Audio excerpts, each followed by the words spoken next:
పిల్లలు ఈరోజు కృష్ణార్జునుల కథ విందాము. ఒకరోజు కృష్ణుడు అర్జునుడు వ్యాహ్యాళికని బయలుదేరుతారు. అయితే దారిలో ఒక బిచ్చగాడు కనిపిస్తాడు అర్జునుడికి.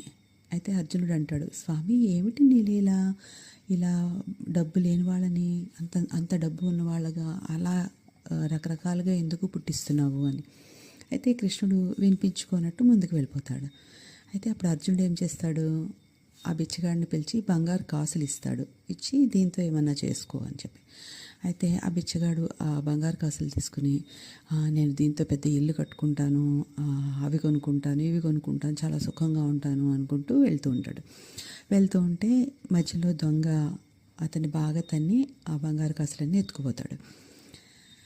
ఆ తర్వాత రోజు మళ్ళీ కృష్ణుడు అర్జునుడు షికారు కోసం వచ్చేసరికి మళ్ళీ ఆ బిచ్చగాడు అడుక్కుంటూ ఉంటాడు. ఏంటి, నిన్నే కదా బంగారు కాసులు ఇచ్చాను, మళ్ళీ అడుక్కుంటున్నావేంటి అని అడుగుతాడు అర్జునుడు.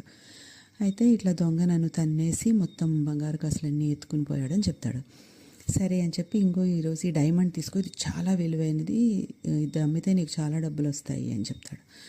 సరే అని ఆ డైమండ్ తీసుకుని వెళ్తూ, నేను దీంతో పెద్ద ఇల్లు కట్టుకుంటాను, అంత సుఖంగా ఉంటాను, ఇంత సుఖంగా ఉంటాను అనుకుంటూ ఇంటికి వెళ్ళి ఇల్లంతా వెతికి మొత్తానికి ఒక కుండలో దాన్ని దాచిపెట్టి మంచిగా నిద్రపోతాడు. వాళ్ళ ఆవిడేమో నీళ్లు తీసుకోవడం కోసం అని చెప్పి ఇల్లంతా వెతికి ఈ కుండే తీసుకుని పోతుంది. వెళ్ళి నీళ్ళలో పెట్టగానే ఆ కుండలో ఉన్న వజ్రం నీళ్ళలోకి వెళ్ళిపోతుంది. ఆమె నీళ్లు తీసుకుని వచ్చేస్తుంది. అతను లేచి వజ్రం కోసం వెతికేసరికి వజ్రం ఉండదు. మళ్ళీ నెక్స్ట్ డే మళ్ళా కృష్ణుడు అర్జునుడు వెళ్తూ ఉంటే ఈయన మళ్ళీ అడుక్కుంటూ ఉంటాడు.